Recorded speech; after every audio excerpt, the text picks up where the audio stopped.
Entonces nosotros creemos que la ley es igual para todos y que no importa si usted es apellido Ríos o si es apellido Arbenz o si es apellido Sosa, la ley es igual para todos y por eso es que estamos acá hoy confiados en que nuestras autoridades van a actuar en ley. Y nosotros estamos acá apoyando la caravana, lo que quiere decirle: Suri, estamos contigo.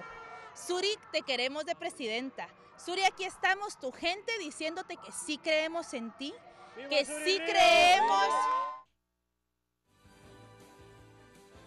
Como parte de una propuesta para fortalecer el Estado de Guatemala, ASIES ha presentado varias iniciativas. Una de ellas, la más significativa, está en el campo económico para atacar las debilidades de la recaudación de impuestos y así evitar que se eleven las tasas del IVA y otros tributos. Carlos González de ASIES nos da estas declaraciones. Al año, el Estado deja de percibir hasta 18,000 millones de quetzales en exenciones fiscales.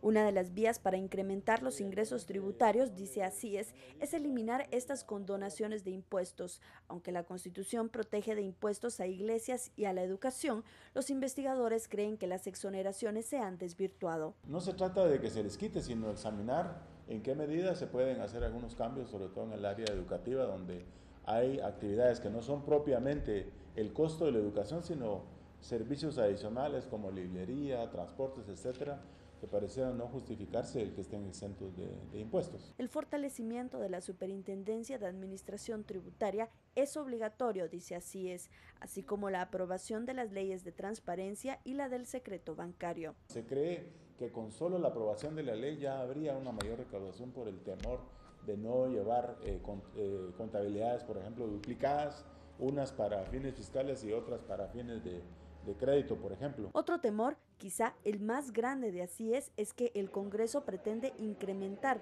de 2 a 3% el impuesto al valor agregado IVA antes de fin de este año. Es un impuesto tremendamente regresivo que afecta a la economía familiar. Por el contrario, que se trabaje en evitar tanta evasión de impuestos y que se trabaje también en reducir o eliminar el contrabando, que en estudios que ha hecho ASIES asciende a 13,000 millones de quetzales. Incrementar impuestos no es la salida para estos expertos, pues se deben acatar otros síntomas que afectan la sanidad económica del país, por ejemplo, el contrabando o los 2.500 millones de quetzales que se devuelven en crédito fiscal a los exportadores. Bueno, aquí tenemos esta información también para ustedes, para que conozcan lo que está ocurriendo en el interior del país. Seguimos recorriéndolo.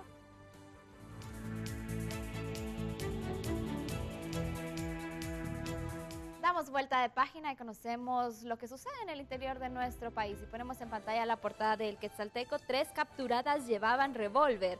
Operativo en zona 1 de Quetzaltenango. La policía presume que iban a cometer un ataque en contra de un piloto. Sexta muerte en ruta. Hombre de unos 30 años muere luego de ser arrollado en carretera entre Xela y San Mateo. Noticias deportivas. Guatemala empata sin goles con México. Azul y blanco deberá buscar su clasificación el miércoles en el último juego ante Cuba. Y en noticias internacionales, buscan a El Chapo. Guatemala vigila fronteras tras fuga de peligroso narcotraficante mexicano. Toda esa información la puede encontrar en el Quetzalteco. Y los pobladores de San Pedro, Carchá y Fundesa utilizarán su mesa de productividad para que los candidatos a alcaldes presenten sus planes de desarrollo. Ampliamos la información a continuación. En los últimos 2 años, Carchá ha ocupado los primeros lugares en el ranking municipal a nivel nacional. Fundesa estableció una mesa de competitividad local en este municipio. Ahora desea conocer los planes de gobierno municipal que proponen los candidatos. En temas de educación, en temas de cómo poder mejorar la prevención de la violencia, cómo poder generar mecanismos de comunicación con las autoridades, generar mayores oportunidades de ingresos a la población, especialmente en 2 sectores como lo es el sector agropecuario y el sector turismo. Unas 150 personas escucharon a los candidatos y comentaron sobre la importancia de estos foros. Recordemos que el desarrollo no está solo en las cabeceras municipales, sino en todos los municipios. Es importante que veamos el desarrollo como una estrategia para el bienestar social y especialmente el desarrollo rural municipal. El actual alcalde busca la reelección, pero tiene un proceso legal. Al consultarle sobre su inscripción, expresó: Tenemos en nuestro poder ya el finiquito correspondiente a la Contraloría General de Cuentas, a pesar de una malversación de fondos que se hizo 5 días antes de la toma de posesión. Eso nos ha dado la solvencia moral para explicar cuál ha sido el origen de la situación que pretendía dejarme fuera de la contienda electoral. Información departamental que más adelante estaremos ampliando a continuación en BLM Noticias. Continuamos con...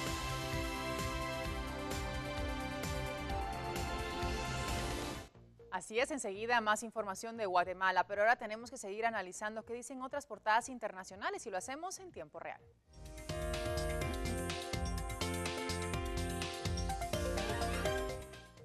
Seguimos conociendo que están titulando los principales diarios a nivel internacional. Lo vemos a continuación. El diario El Economista nos dice al menos 33 muertos en atentado en Afganistán. 33 personas, en su mayoría civiles, murieron en un atentado suicida con coche bomba ayer domingo en el este de Afganistán. Esto informaron este lunes las autoridades en un nuevo balance. Sí, son por lo menos 33 civiles, la mayoría los que fallecieron en este atentado suicida. Un kamikaze hizo explotar su carga en un control de las fuerzas de seguridad cerca de la entrada de la base de Yost, dijo a la prensa AFP Faizullah Khairat, que es jefe de la policía de la ciudad, situada cerca de la frontera con Pakistán.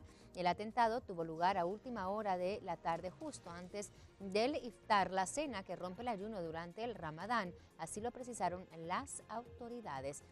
Entre estas víctimas civiles, dicen, hay niños incluidos y 6 soldados afganos. 27 de las 33 personas que fallecieron son civiles. Vamos a seguir conociendo qué más ocurre en el mundo. Nos vamos con Alejandro.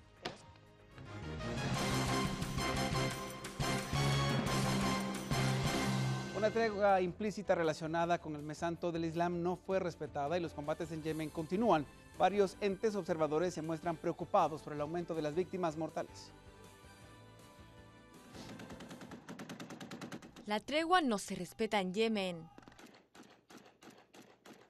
El Consejo de Seguridad de la ONU exhortó a todos los beligerantes a respetar una pausa para el transporte de ayuda humanitaria, que debería estar en vigor hasta el final del Ramadán, o sea, el 17 de julio. Pero la coalición árabe liderada por Riad afirmó que la tregua no le concierne, ya que, según explicó, la milicia Houthi no se había comprometido a respetarla. Por lo tanto, el país volvió a ser escenario de combates y bombardeos. Según la ONU, el 80% de la población necesita ayuda o protección a causa de una guerra que ha dejado más de 3.200 muertos desde finales de marzo. Fidel Castro apareció por segunda ocasión ante varios oficiales miembros de la revolución en algo que no sucedía en varios años. El líder cubano conversó con miembros de 2 sectores claves del gobierno de la isla. Fidel Castro hace su segunda aparición pública en menos de una semana. El líder de la revolución cubana no se deja ver tan fácilmente desde que se alejó del mando en 2006 por problemas de salud. La prensa local informó que el mandatario se reunió el jueves con los máximos jefes militares de la isla y con trabajadores que se dedican a la producción de alimentos. Varias empresas militares se dedican a este rubro. Se trata de un sector estratégico, ya que Cuba importa cerca del 80% de los alimentos que consume por unos 2.000 millones de dólares anuales. Y uno de los futbolistas más exitosos de la última década, el portero español Iker Casillas, dio su última conferencia de prensa como jugador del Real Madrid. La despedida ocurrió en medio del llanto del deportista y la escena le ha dado la vuelta al mundo por tratarse de un campeón mundial que jugó con el equipo más rico de la actualidad. Iker Casillas se despide del Real Madrid. El arquero tuvo que luchar por aguantar las lágrimas mientras decía adiós al que fuera su club desde los 9 años. Después de 25 años defendiendo el escudo del equipo más grande del mundo, llega un día difícil, este día, en mi vida deportiva. Decir adiós a esta institución que evidentemente me lo ha dado todo. El Real Madrid anunció el sábado en un comunicado que había acordado el traspaso del jugador con el Oporto. Casillas afirmó que la decisión se debió principalmente a la ilusión demostrada por el equipo portugués. Y es que los últimos tiempos no han sido fáciles para el arquero. En una entrevista con la prensa local, sus padres aseguraban que ha habido una campaña de desprestigio contra su hijo. 6:59, más noticias. Por supuesto, hay más noticias en el ámbito deportivo. Vamos con Crista, ella también nos trae más detalles.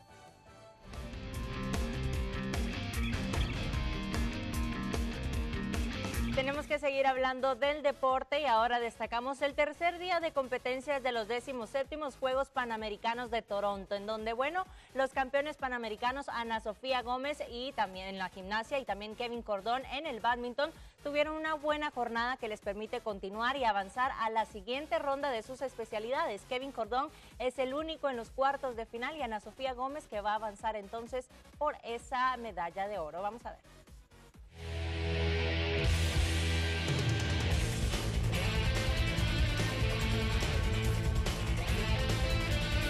Destacada participación de los campeones panamericanos Ana Sofía Gómez en la gimnasia y Kevin Cordón en el bádminton, quienes avanzaron a la siguiente ronda. Así se resume la actividad de nuestra delegación en el tercer día de competencia de los 27º Juegos Panamericanos de Toronto 2015. El actual campeón panamericano de bádminton, Kevin Cordón, avanzó a la fase de octavos de final, luego de vencer al mexicano Luis Garrido 2-6-0 y parciales de 21-13, 21-13. Ahora el sacapaneco se medirá este lunes al brasileño Igor de Oliveira. Rodolfo Ramírez, Heima Holmes y Alejandra Pais quedaron eliminados.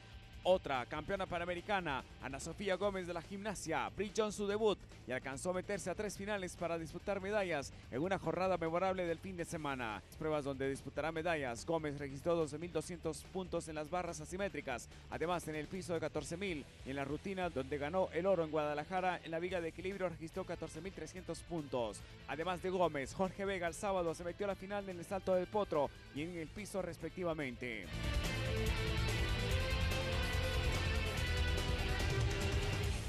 Estaremos muy pendientes para compartir estos resultados de cada uno de nuestros atletas. Son las 7 en punto. Vamos a continuar.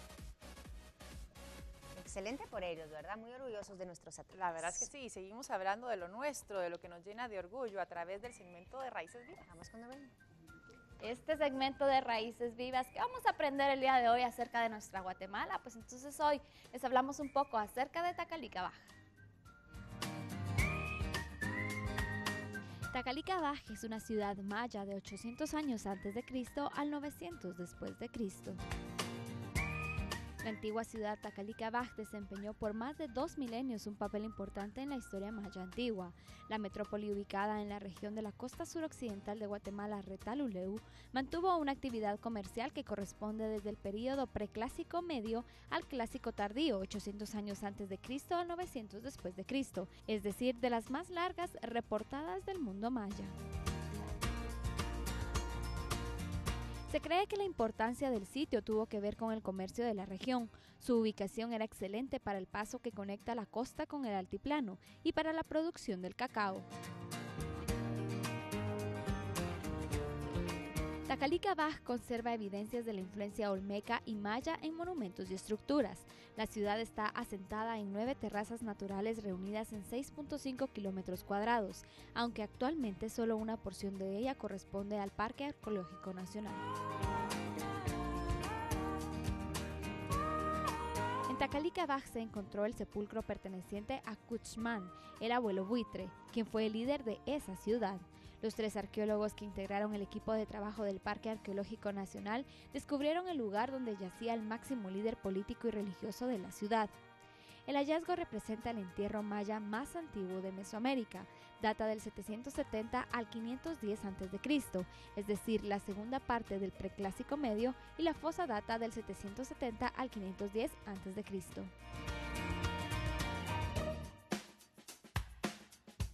La fosa del abuelo buitre con sus restos fue localizada en un agujero ubicado al norte-sur de la estructura número 6.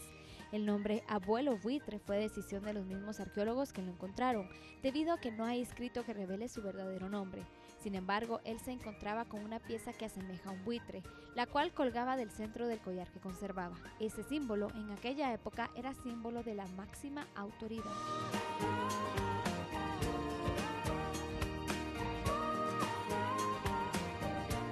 A pesar de la distancia considerable de casi 200 kilómetros, registra fuerte relación con Caminaljuyu, una importante ciudad encontrada en la ciudad capital de Guatemala en el altiplano. Tacalic cuenta con 282 monumentos de estilos mayas y olmecas,